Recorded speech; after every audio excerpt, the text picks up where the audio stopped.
ह्रस्व उकार असो वेलंटी असो, आपल्याला कोशामधले शब्द आपल्याला पाहिजे. तर एका शब्दाचे अर्थ किती निघाले आपल्याला?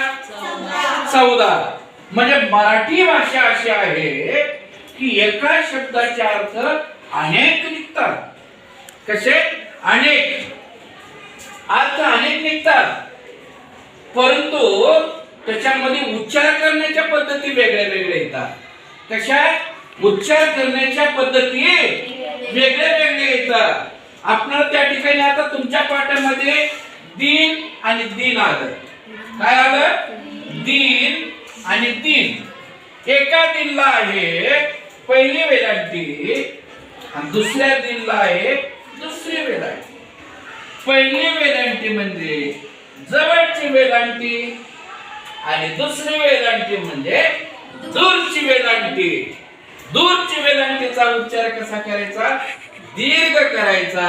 आणि जवळच्या वेलांटीचा उच्चार कसा करायचा? जवळचा करायचा.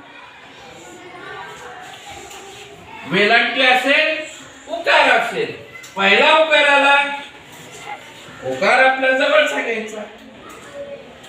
दुसरा उकार आला, उकार दीर्घ घ्यायचा. असा दिन दिन जवळचा, जवळची वेलांटी आली.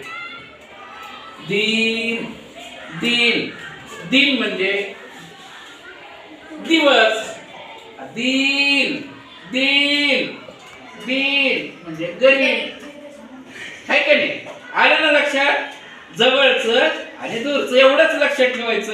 ह्रस्व कुठं आहे आणि दीर्घ कुठं आहे, हा फार महत्वाचा भाग आहे. समजलं बाबांनो तुम्हाला? का समजलं? काय समजलं का? हा, इट्स ओके.